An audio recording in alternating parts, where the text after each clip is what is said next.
guys, welcome back to my channel. My name is Dr. Film, and no, this isn't a regular burger shirt. It's actually a Star Wars burger shirt. No way. You see this right here? You see right here? It's a lightsaber. And this right here, you see the rebel ships, I forgot what they were called. Then you got the Millennium Falcon, yes. And finally, the Death Star. Ugh, I love this shirt. I love you. I love you. I love you! Before we get started, you should know that this review will contain no spoilers. And if you're new to the channel, please subscribe for reviews and more. Now that we got everything covered, let us begin. The characters. Now, it's no surprise that Scott Lang, played by Paul Rudd, was a blast in this movie. He was the same caring, lovable, and hilarious superhero that we all know and love. As for the rest of the characters, they were good and likable, but truth be told, I wasn't exactly fond of Cassie Lang, played by Kathryn Newton. Honestly, her character was alright, and her chemistry with Paul Rudd's character was fine at least. Look, I have nothing against the actress. I'm just saying that it's weird seeing this character being played by a different face. Because in Avengers Endgame, released in 2019, that version of Cassie Lang was played by Emma Fuhrmann. But then she was sadly replaced by Kathryn Newton in 2020. And to this day, I still don't know why they needed a recasting of this character. I mean, why?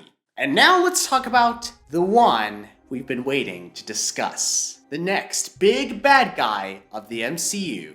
And that is none other than Kang the Conqueror, played by Jonathan Majors. As much as I loved his performance in the Loki series, I was astoundingly surprised by his performance in this movie. He was cold, calculated, and freaking menacing, especially how he portrays his presence. Every time he walks in on screen, you can't help but feel unsettled. And you can't help but wonder what goes on in his sick little mind of his. I can go on and on about how great this villain was, but all I can say is that he definitely earned his spot as the next big baddie.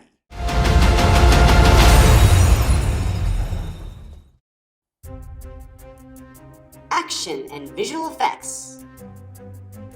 Now, the action in this movie was creative, exciting, and pretty intense at times, especially in the climax where the Ant-Man faces off against Kang. This wasn't your typical superhero fight. No, this was a full-on hand-to-hand fist fight, and it was freaking epic, man. Now, the CGI was utilized very well in this movie. The visuals were pleasing to watch, and the film took us to places that we didn't think we could imagine.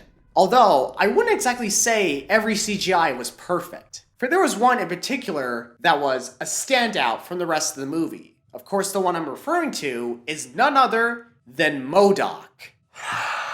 Holy moly.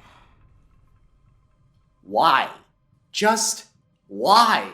Why include him in this movie if they were smart enough to realize that his face would look horrible in CGI? Why was he in this movie to begin with? He has literally nothing to do with Kang the Conqueror, except that he's a servant slash henchman. Guys, I don't know what they were thinking, but this is one of the worst things they could have done to this character, alongside with Taskmaster from Black Widow, and... I'm sorry, what was his name again? The story. Now, the story takes the Ant-Man franchise to a whole new level by introducing us to the quantum realm. You would be invested and you would be keen to know how our characters are going to survive this crazy world and how they're going to stop someone like Kang. But I wouldn't exactly say this story was perfect. For instance, there are so many rules in the quantum realm that it's hard to keep up with. There are plot elements in the movie that keeps you constantly questioning yourself. And there is this one moment in the film that contradicts the ending of the Ant-Man 2, such as the character Janet Van Dyne. You know how in the trailers, she always says the same thing to the rest of the characters, like, no, the quantum realm is dangerous, it's unpredictable, we should have nothing to do with it, let's just please leave it alone. Okay, that's understandable, she's been surviving in the quantum realm for God knows how long, and I can see where she's coming from. But the problem is, if this is how she feels about the quantum realm, how come she was relaxed and nonchalant when she sent Scott to get some particles in the post-credit scene of the Ant-Man and the Wasp? Yeah, yeah, remember the post-credit scene where she sent Scott to collect some particles and she was acting relaxed and not nervous at all? So what changed? Well, let me answer that question for you. The reason she changed her mind all of a sudden is because it's convenient for the plot of this story. Well, isn't that convenient for you?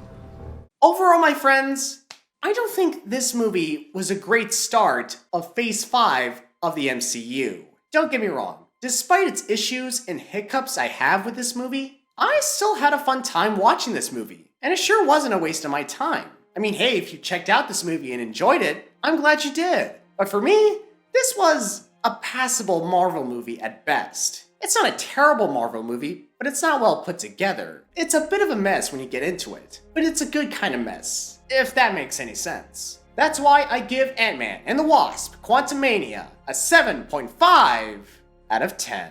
Well guys, that's the end of my review. I hope you enjoyed it. If you did, please leave a like, and please follow me on Instagram, Dr. Film Rod Says, for updates on my channel. And you can follow me on TikTok for funny videos and trailer reactions. And as always, I will see you guys at our next appointment.